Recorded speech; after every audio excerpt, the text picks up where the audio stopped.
Hello everyone, welcome to complex engineering. तो last lecture में हमने ये डिस्कस किया था यूनी जंक्शन ट्रांजिस्टर क्या होता है, यूनी जंक्शन ट्रांजिस्टर का वर्किंग प्रिंसिपल किस तरीके से होता है, यूनी जंक्शन ट्रांजिस्टर की कैरेक्टरिस्टिक के बारे में हमने डिस्कस किया था। अभी हम लोग देख लेते हैं कि जो यूनी जंक्शन ट्रांजिस्टर है उसको हम लोग किस तरीके से रिलैक्सेशन ऑसिलेटर के तौर पर यूज़ करते हैं। तो सबसे पहले अगर आप देखो जो रिलैक्सेशन ऑसिलेटर होगा उसकी जो सर्किटरी होगी वो आपको कुछ इस तरीके से मिलेगी, जिसमें आपको बेसिकली मिलेगा यूनी जंक्शन ट्रांजिस्टर।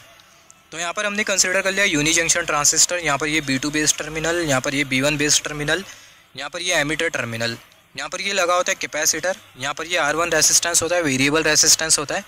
ये वेरिएबल रेसिस्टेंस के थ्रू जो कैपेसिटर होता है वो चार्ज होता है, और यहाँ पर हमने वोल्टेज प्रोवाइड कर दिया VBB वोल्टेज। तो यहाँ पर अभी अगर हम लोग देखें बेसिकली होगा क्या, यहाँ पर ये जो VBB वोल्टेज है इसकी वजह से जो कैपेसिटर होगा वो चार्ज होने लगेगा वाया दिस रेसिस्टेंस R1 जो कि है वेरिएबल रेसिस्टेंस।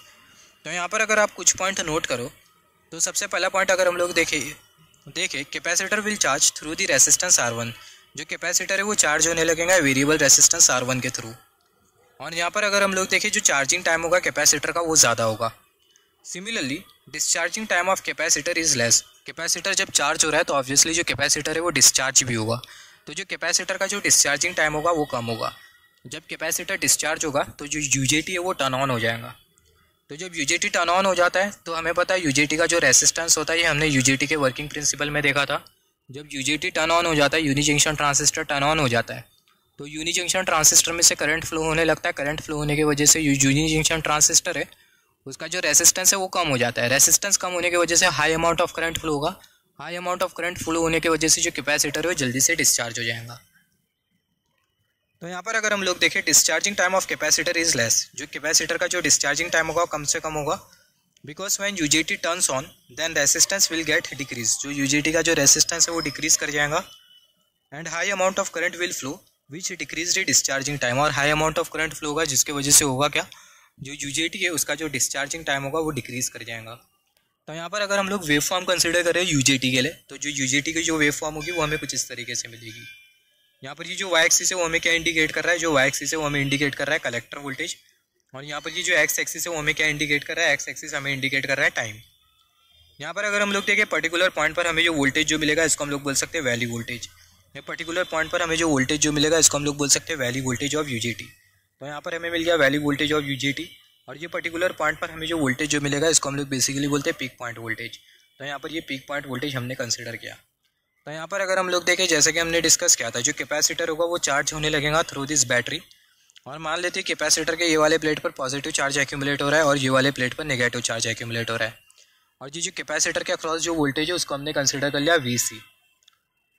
तो यहाँ पर अभी अगर हम लोग देखें जो कैपेसिटर होगा वो चार्ज होगा, तो यहाँ पर हम लोग देख सकते हैं जो कैपेसिटर है वो कुछ इस तरीके से चार्ज हो रहा है। और ये पर्टिकुलर पॉइंट पर जो कैपेसिटर का जो वोल्टेज है किसके बराबर में हो जाता है, पीक पॉइंट वोल्टेज के बराबर में हो जाता है।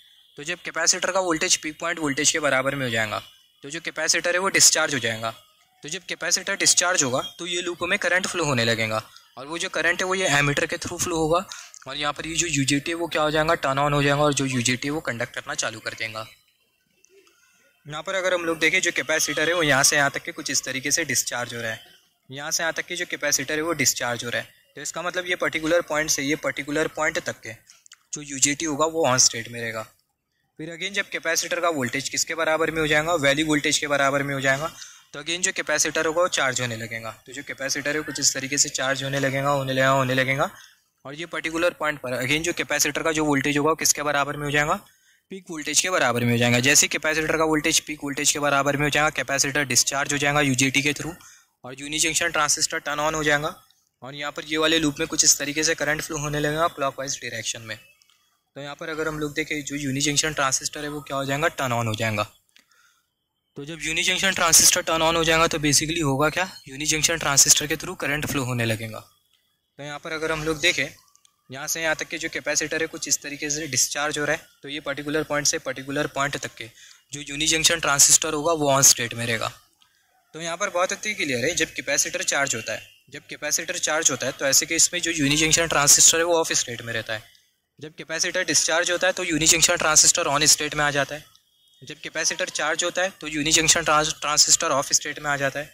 और अगेन जब कैपेसिटर डिस्चार्ज होता है तो जो यूनी जंक्शन ट्रांजिस्टर है वो ऑन स्टेट में आ जाता है। मतलब कैपेसिटर डिस्चार्ज हुआ, UJT ऑन हो गया। कैपेसिटर चार्ज होगा, यूजेटी ऑफ हो जाएगा। आप ऐसा भी बोल सकते हो, जब कैपेसिटर वोल्टेज पीक वोल्टेज के बराबर में हो जाता है तो ऐसे केस में क्या होता है, जो यूजेटी वो टर्न ऑन हो जाता है। और जब कैपेसिटर वोल्टेज वैल्यू वोल्टेज के बराबर में हो जाता है तो जो यूजेटी वो क्या हो जाता है, टर्न ऑफ हो जाता है। क्योंकि जब कैपेसिटर वोल्टेज वैल्यू वोल्टेज के बराबर में हो जाता है उसके बाद होता क्या है, जो कैपेसिटर है वो चार्ज होने लगता है। तो जब कैपेसिटर चार्ज होता है तो जो यूजेटी होता है वो ऑफ स्टेट में रहता है। और अगेन जब कैपेसिटर वोल्टेज पीक वोल्टेज के बराबर में हो जाता है तो उसके बाद होता क्या है, जो कैपेसिटर है वो डिस्चार्ज होता है। कैपेसिटर डिस्चार्ज हुआ, यूजेटी टर्न ऑन हो गया। तो यहाँ पर अगर हम लोग देखें, यहाँ पर ये जो वेव फॉर्म आपको जो मिल रही है, ये कौन सी वेव मिल रही है, आपको मिल रही है saw tooth wave. Very very very very important, ये आपको कॉम्पिटेटिव एग्जाम में पूछे जाने की बहुत ज़्यादा प्रोबेबिलिटी है।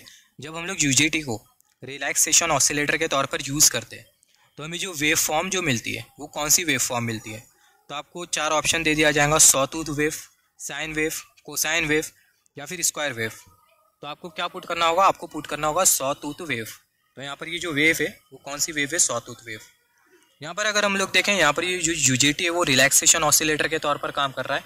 तो यहाँ पर ये रिलैक्सेशन ऑसिलेटर का क्या होगा, टाइम पीरियड होगा और फंडामेंटल फ्रीक्वेंसी होगी। तो यहाँ पर अभी अगर हम लोग देखें, टाइम पीरियड और फंडामेंटल फ्रीक्वेंसी के लिए जो रिलेशन है वो ये वाला रिलेशन है।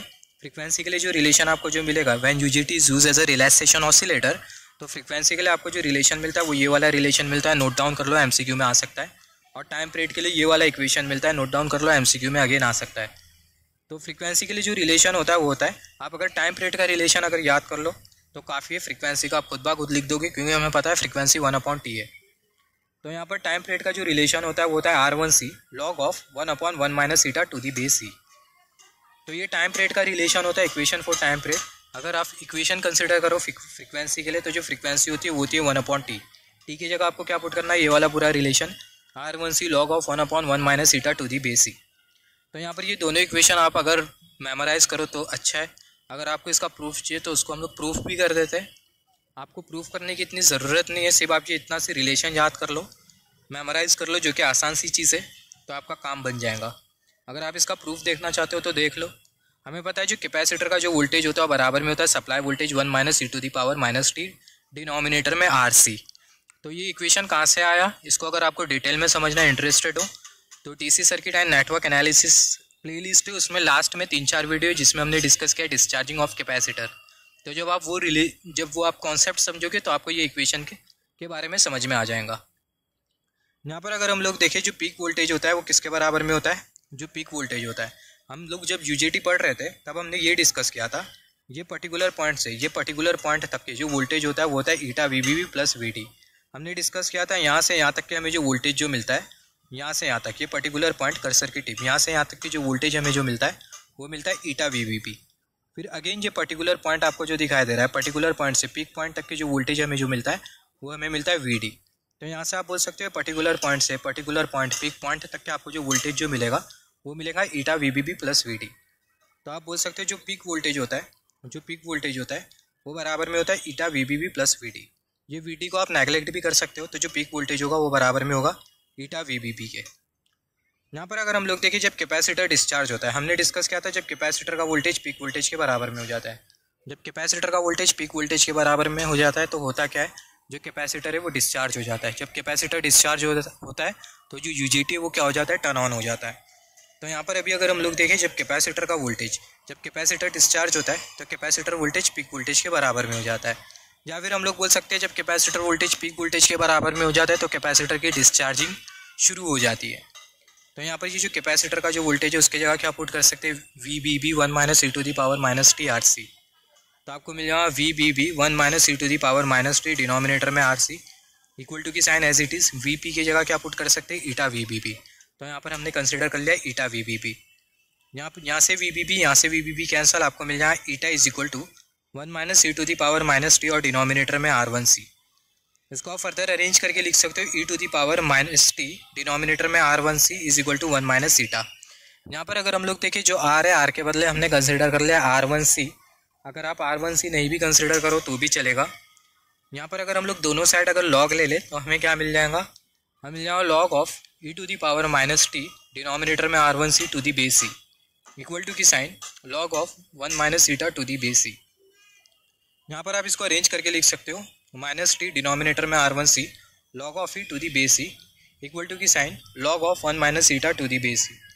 यहाँ पर ये log of e to the base e किसके बराबर में होता है, ये बराबर में होता है 1 के। तो इसके आगे आपको क्या मिल जाएगा, इसके आगे आपको मिल जाएगा माइनस टी डिनोमिनेटर में r1c is equal to log of 1 minus eta to the base e.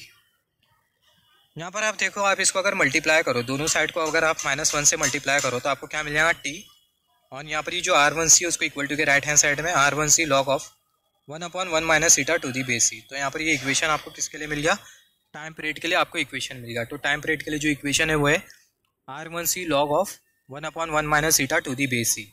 अगर आप फ्रीक्वेंसी के लिए अगर इक्वेशन कंसिडर करो, हमें पता है जो फ्रीक्वेंसी होती है वो रेसिप्रोकल होती है या फिर बोल सकते हैं इन्वर्स होती है टाइम पीरियड का।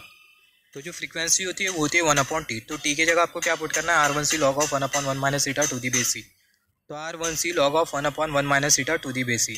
यहाँ पर ये r1 और यहाँ पर ये c, कर्सर की टिप ये बेसिकली c है, log of 1/1 minus eta to the base e. तो यहाँ पर ये इक्वेशन आपको किसके लिए मिल गया, ये इक्वेशन आपको मिल गया फ्रीक्वेंसी के लिए। तो ये बहुत इंपॉर्टेंट है, फ्रीक्वेंसी का इक्वेशन और टाइम पीरियड का जो इक्वेशन है आप इसको नोट डाउन कर लो, यहाँ से क्वेश्चंस पूछे जा सकते हैं।